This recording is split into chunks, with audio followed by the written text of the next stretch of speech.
Hey guys, welcome back to the Fool Show. Of course, I am Foolish Phil. If you like that video, please hit the like button. If you really like it, hit that subscribe. I appreciate that. I wanted to give you my foolish thoughts after Michigan's 76-68 victory over the Tennessee Volunteers, and I did not see this game coming. I'll be honest, my bracket had Michigan out. I'm a Michigan fan, true and true, but you know, when you're going for the bracket, trying to get the bragging rights with my buddies, you go with your head, not your heart. That's me. And I did not think Michigan would win this game. Flat out. And this is the first time Michigan has won back-to-back games since February. So I'm just crazy. I think it's early February, something like that, right? And so it's been so many win-loss, flip-flop, back and forth. Totally surprised that they won this game. And Michigan put together a really complete game, and every time I thought that Tennessee would get that little spurt and just get up, they were up like 7 points at half, I think. Or sorry, 5 points, 37-32. And I just thought, man, like, Michigan's in this game, but it just felt like they were kind of just hanging by a thread. And you could really feel that as the game kind of progressed. And just a few things that just were hard for Michigan to overcome. Caleb Houston, he played good defense. He had some turnovers that he forced, but 0 for 4, 0 points. Devontae Jones gutted it out. He started. He got injured on the knee. Then he re-injured his head against Diabate on a drive. He sat out the rest of the game. He only had, I think, 2 points. So 2 of your starters combined for 2 points. And I know Michigan's got this rule. I've said it before. Michigan needs 4 players, there it is on screen, 4 players to score double figures. They didn't quite get that tonight, but they were really close. The big key here is Terrance Williams. He had a 3 in the first half, and he got 6 more points in the second half. A couple free throws at the end, which were clutch, but nothing to be more important than his tip-ins of, I think there were a couple of Hunter Dickinson misses, and he got there and tipped them in, and that was just gigantic for Michigan keeping the momentum going. Speaking of Hunter, man, 27 points, 11 rebounds, a double-double, 4 assists. Great job again. He had, officially, when I looked, he had 1 block, but I think he actually blocked that last shot there by Tennessee. They just didn't give him a block for that. Anyways, he makes a few. He's not like your dominant center. He's not going to be like a wall in there, right? But he made some great defensive plays, and he made plays, and he kept Michigan afloat when the Michigan offense just looked dead in the water. Got to give a big shout out to Eli Brooks. Even though I think it was 5 of 13 against Colorado State, he got double figures tonight. He brought it big time. He had 5 points in the first half and 18 points in the second half. Finished with 23 points. Excellent job by Eli. He was cutting to the lane pretty well, getting some layups going. He had a couple big threes there. Excellent job by him. And then Diabate, double figures again. I think it was, 13 points for Diabate. Yeah, 13 points. Just excellent. You could really see, I think the big, the big turning point in this game was the second half. Me and my buddies were watching the game.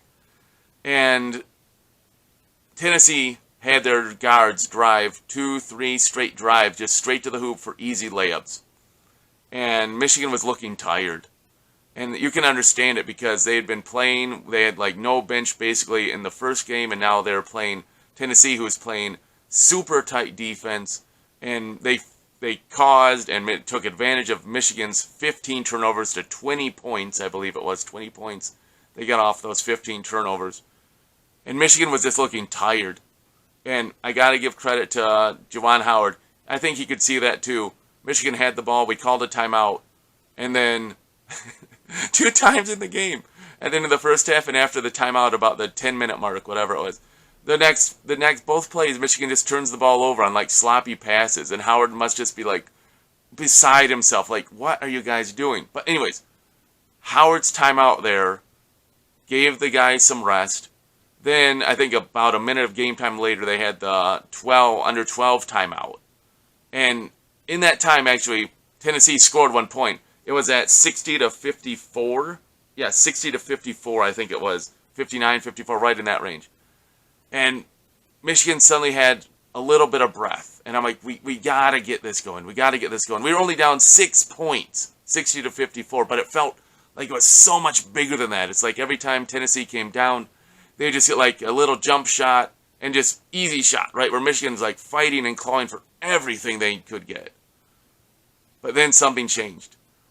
This run, Michigan went on a run since that under 12 timeout. I think it was about 9 minutes to go officially when that whistle went and they had the under 12 timeout.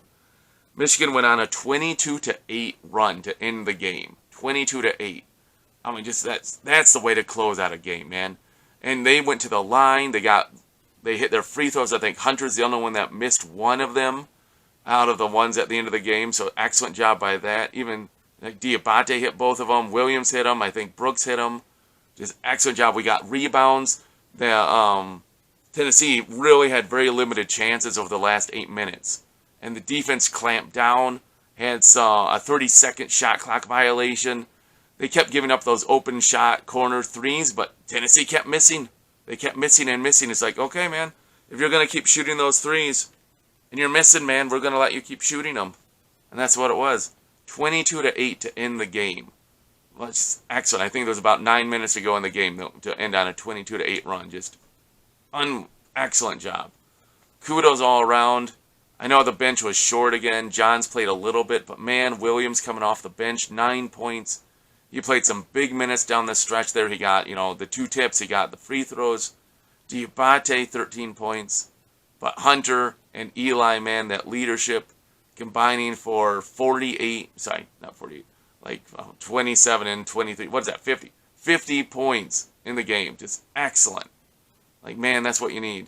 I don't know who Michigan's going to be playing. I hear they're going to Texas next. It's going to be Villanova or Ohio State, it seems like. So, whatever. I'm just so happy Michigan won this game.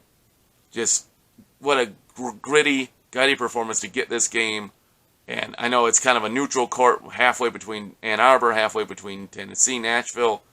And man, it was a great game. So glad for these guys. They worked so hard for it. So proud of this team. For all those naysayers saying Michigan had no right to be in the tournament, I see their point. But man, Sweet 16, 5th year in a row Michigan has made the Sweet 16. What can you say but, woo, yeah. So, if you guys have any thoughts after tonight's 76-68 victory over the Tennessee Volunteers, let me know what you guys think. Obviously, Tennessee played a gritty game.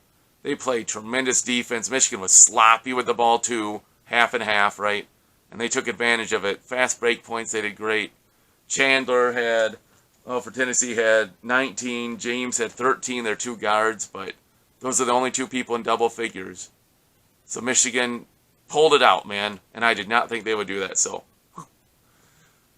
Wow. If you guys have any thoughts, please put them in the comment section below. I'll try to respond as I'm able to. And until I see you guys next time, as always, go Blue!